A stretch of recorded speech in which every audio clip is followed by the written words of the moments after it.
My name is Sarah Miller. I'm 28 years old, and I've spent most of my life as the family's unpaid help disguised as the eldest daughter. While Emily got Yale Law School paid in full, I'm still paying off state school loans. The inequality runs deeper than money. It's the exhaustion of being invisible in your own family. Years of cooking while Emily got praised. Years of taking family photos instead of being in them. Years of telling myself, maybe next time they'll see me. This Thanksgiving, I thought things might finally be different. Don't get your hopes up, Sarah, I whispered to myself as I prepped the turkey. But hope is stubborn, even when it shouldn't be. The smell of rosemary and thyme filled our Connecticut colonial as I carried the 18-pound turkey from the kitchen to the dining room. My back ached from 6 straight hours of prep work, and my burgundy sweater was already stained with gravy. The chandelier cast a warm glow over our mahogany table, set with Mom's good china. 12 relatives filled the living room with laughter and conversation. "Everyone, dinner is served. Please take your seats," Mom called out, clapping her hands together. I surveyed the dining room table. 12 chairs, every single one occupied. Even the folding chair for my teenage cousin Jenny. My eyes searched for my place setting, but there wasn't one. The familiar sting of exclusion hit me like a slap.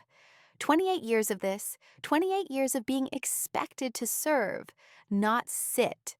The hurt crystallized into something sharp and cold in my chest as I watched my entire family settle comfortably into their seats, not one of them questioning where mine was. Mom looked directly at me, her smile bright. "Sarah, honey, you can serve tonight. We need someone to make sure everyone has everything they need." I set the carving knife down in the center of the table with a sharp clink. For the first time in 28 years, I was letting go of something that was never really mine to hold. That was the moment I realized I wasn't family. I was the help. And I decided I wouldn't stay another minute. Eldest daughter in a middle-class American family in Westport, Connecticut. Dad's an accountant, Mom sells real estate. Combined income around $150K a day. My sister Emily, 24, just graduated Yale Law and is the family's golden child. Their success story, as Mom loves to tell the neighbors. The pattern started early. In high school, I worked 20 hours weekly at the Gap to help with bills, while Emily took private violin lessons at $80 each, plus ballet and SAT prep. "You're the older one," Dad would say. "Emily needs to focus on getting into a good college." College wasn't different. I took $47,000 in student loans for state school, while my parents wrote $75,000 yearly checks for Emily's Yale tuition.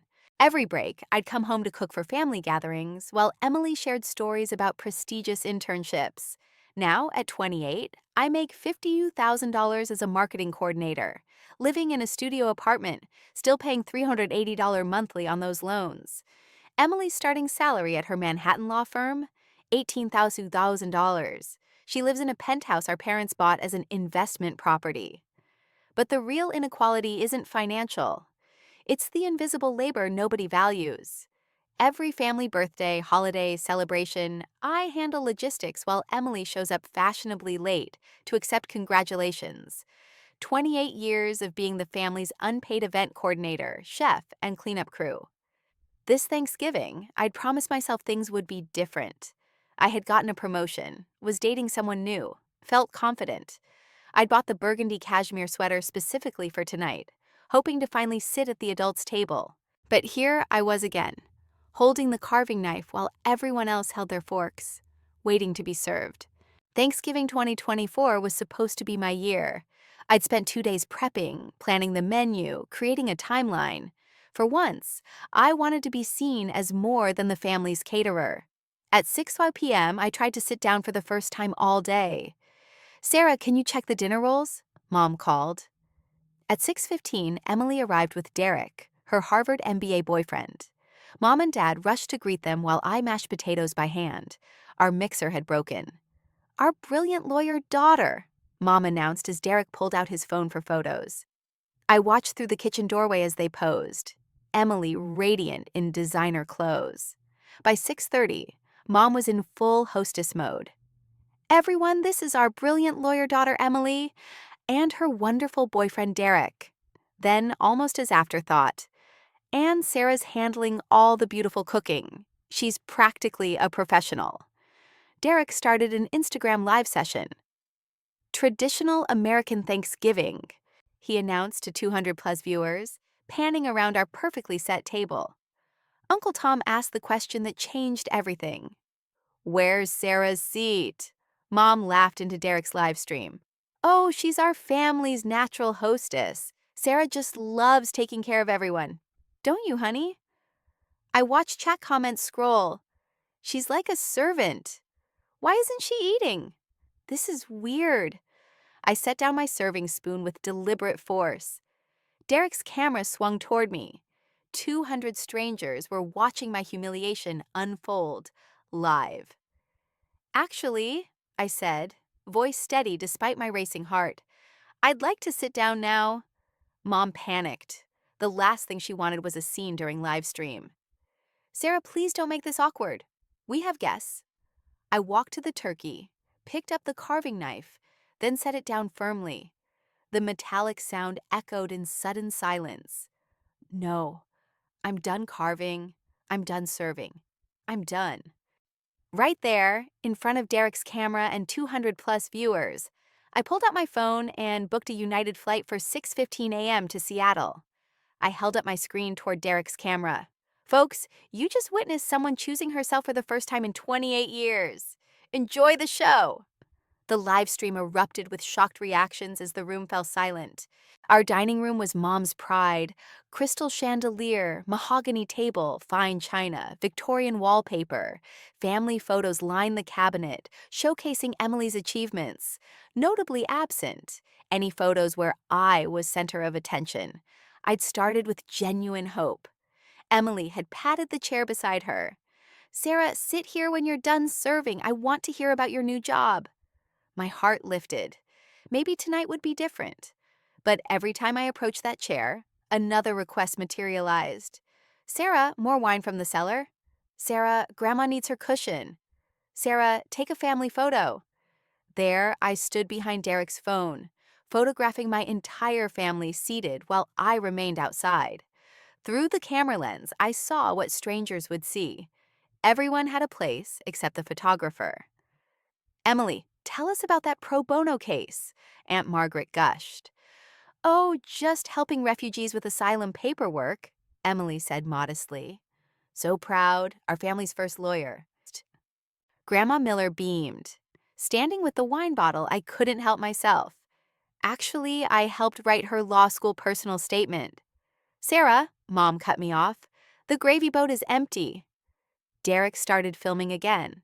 This is like Downton Abbey. Sarah's the dedicated family butler. Uncomfortable laughter followed when he panned to me refilling glasses. Here's Sarah keeping everyone happy. True family servant. Emily noticed the optics. Derek, maybe don't... Mom waved her off. It's fine. Sarah doesn't mind. She's always been our little helper. I grabbed a fork, took a bite of pie while standing. Mom's sharp whisper cut through. Sarah, not while serving. What will Derek think? Uncle Tom spoke up. I think he'll think she's human. This is about proper etiquette, Mom replied stiffly. I looked at Derek's recording phone, then at the table of people who'd watched me work 4 hours without offering help. Proper etiquette? Is there etiquette for making your daughter disappear at her own family dinner? The kitchen felt like a war zone. Dishes stacked high, oven radiating heat, fluorescent lights harsh compared to the warm dining room. Mom followed me in, surprisingly gentle. Honey, I know tonight got hectic. Why don't you sit down? I'll make you a plate. For a moment, my anger softened. Finally, recognition. But first, can you wrap the leftovers? You know how to portion them properly. I stared at her. Even her gesture of care came with conditions. I threw the dish towel down and gripped the granite counter. I'm not wrapping leftovers. What's gotten into you? Derek was filming. Exactly. He filmed me being treated like hired help. The conversation spiraled. I told her about the $340 I'd spent on groceries, while Emily contributed $12 wine from CVS, about sleeping on a futon because I couldn't afford a real bed after paying for family dinners, about working 50-hour weeks while managing their social calendar. You make it sound like slavery, Mom said defensively. What do you call unpaid labor you can't refuse without guilt tripping? Emily walked in. What's the yelling? I came to help. My heart jumped. Finally, Emily would stand up for me. Derek is asking where the coffee maker is. Hope died instantly. I picked up the dish towel, folded it neatly, placed it on the counter. There, I'm done folding things for this family. What does that mean? Emily asked. It means your boyfriend can figure out coffee makers. My childhood bedroom hadn't changed. Twin bed with frozen comforter. Emily's room became a home office. Desk with participation trophies. Bookshelf of romance novels. I scrolled through family photos on Facebook with new eyes. Emily's graduation. 47 photos. I was visible in 3, always serving. Dad's birthday, 23 photos. I was behind camera or clearing plates. Christmas 2023, 38 photos. I was absent from family shots because someone needs to monitor the prime rib. My phone buzzed. Emily. Can we talk? I think I understand now. Hope flickered. Maybe Emily was getting it. Follow-up text. Derek feels bad about the servant comments. Can you come downstairs and let him apologize? It would mean a lot to me. I realized even Emily's understanding was about managing her boyfriend's comfort. I packed methodically. Each item felt like liberation. The black dress from Emily's law school graduation. Never again would I spend the day photographing others' achievements. The red cardigan from Christmas when I missed opening presents monitoring the prime rib. Uncle Tom knocked. Sarah, your mom wants to apologize. My heart leaped. Maybe Mom finally understood. I found Mom at the kitchen island with her laptop. I looked up that live stream Derek posted. There are comments. Maybe we should talk about managing the family image better. Mom wasn't sorry about treatment. She was worried about public perception. I went back upstairs, removed every family photo from my wall, keeping only one, me and Grandma Miller from 5 years ago. I'm sorry, Grandma, I whispered, but I can't shrink myself to make them comfortable anymore. Scene 4. Family Fractures. At 10:30 p.m., I wheeled my suitcase downstairs. Extended family was still in the dining room when conversation stopped at the sight of luggage.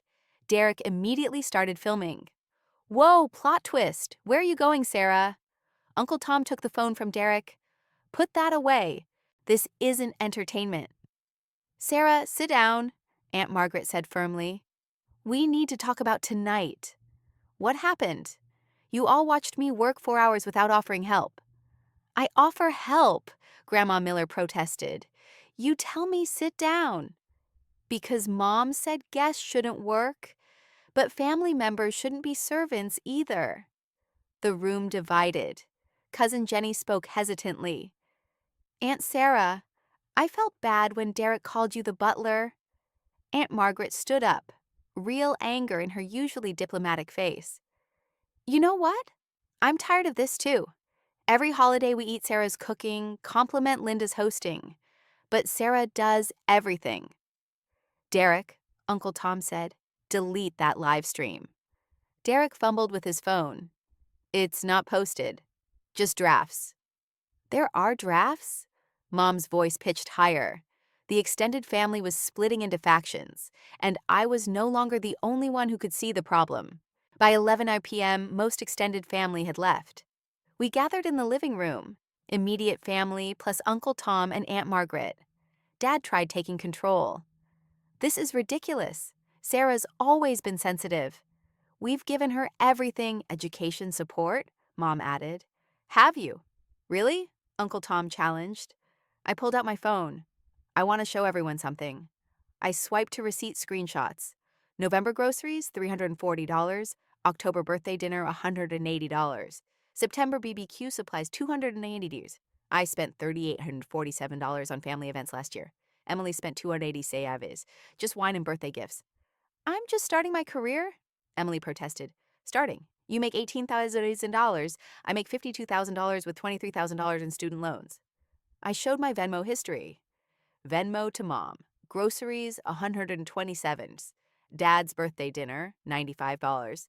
Christmas ham, $80. Uncle Tom leaned forward. Emily's education cost what? Dad looked uncomfortable. About $300,000 total. And Sarah's? State school, $47,000. Still paying monthly.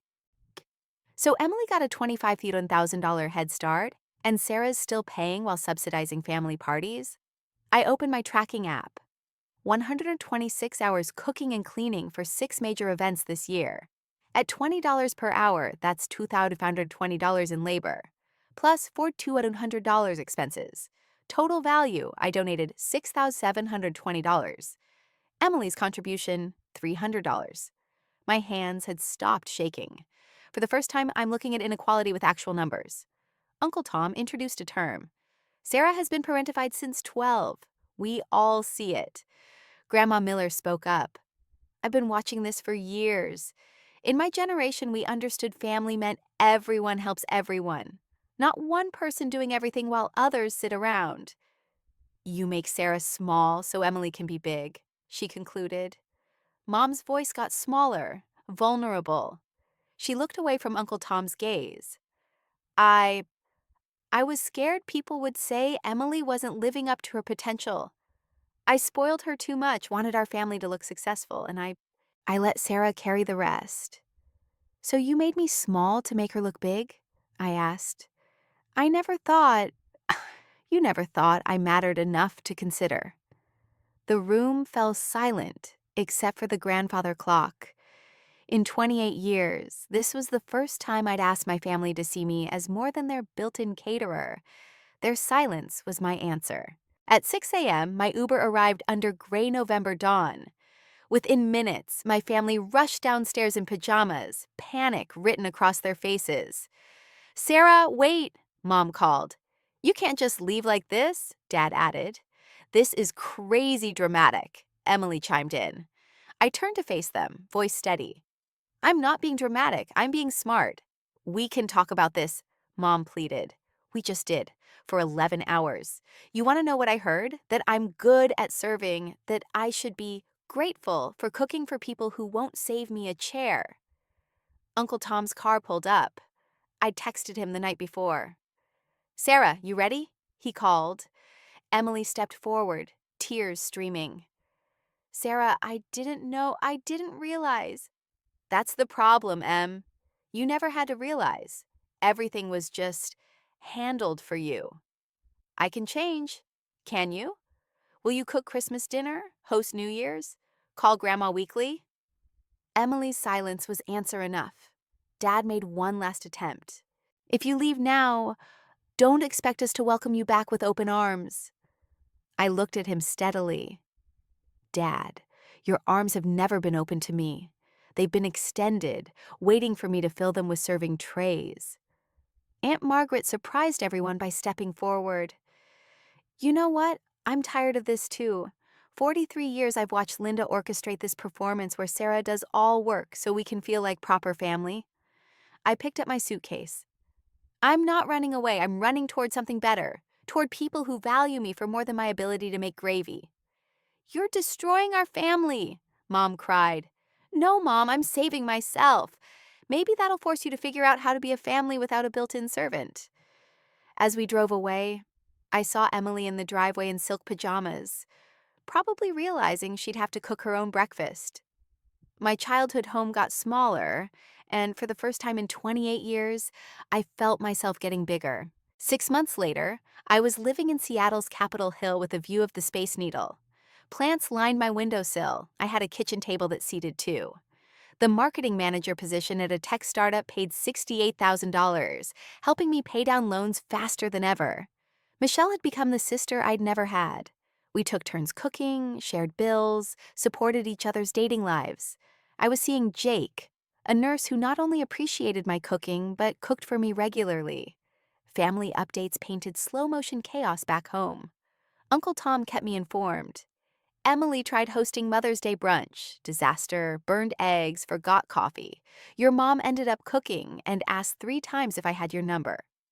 Emily's text showed progression. January. Mom's making me plan Dad's birthday. How do you coordinate catering? March. I tried your stuffing recipe. Epic fail. Can we FaceTime? May. I'm sorry, I really am. I was selfish and blind. My parents evolved slowly. Dad sent angry emails in February about abandoning family. By April, Mom was sending actual birthday cards with personal messages. In May, both sent a photo of their awkward self-cooked Mother's Day dinner. We're learning. The best part wasn't absence of drama. It was presence of genuine choice. I took cooking classes for fun, learned photography, went on dates without worrying about family prep, took weekend trips with Jake. In November, I hosted my first Friendsgiving. 8 people, everyone brought dishes, everyone cleaned up. I sat at the head of my own table, surrounded by people who'd chosen to be there. I posted on social media, grateful for friends who see me as more than kitchen help. Over 200 likes and dozens of comments from people sharing similar stories. The best part wasn't the perfectly cooked turkey or laughter filling my apartment. It was realizing I hadn't thought about family dysfunction in 3 hours. I was finally living my own life instead of serving everyone else's. 1 year later, Thanksgiving 2025, I woke to a text from Emily. Flying to Seattle for Christmas, can we talk? Attached was a photo from family Thanksgiving. Mom and Dad awkwardly serving themselves, Emily overwhelmed in the kitchen, Uncle Tom helping with dishes. My Thanksgiving was different. 12 friends at our community center for potluck. I brought dinner rolls because I wanted to, not because anyone expected it. Jake brought mac and cheese. Michelle handled logistics. Everyone contributed, enjoyed, cleaned up together. I posted a photo of myself at the perfectly set table, surrounded by laughing friends. 2 years ago, I was told to serve, not sit. Today, I'm sitting at my own table, surrounded by my chosen family. Sometimes walking away from what's broken is the first step toward building something beautiful. Responses flooded in. I needed to read this today. Currently booking my own flight. You inspired me to host my first Friendsgiving. Setting boundaries with family is so hard but so necessary. I spent the evening responding to dozens of messages from people sharing stories of being taken for granted, feeling invisible in their families, struggling with guilt over setting boundaries with people supposed to love them unconditionally. Have you ever been treated like the help in your own family? Share your story below. And remember, you deserve a seat at the table, not just a spot in the kitchen. Sometimes love means loving yourself enough to demand better. What boundary do you need to set this holiday season? I'll be reading every comment and cheering you on. The comment section became a support group, with hundreds sharing stories of invisible labor, family favoritism, and the courage to choose yourself. Because sometimes the most radical act is refusing to be smaller so others can shine brighter.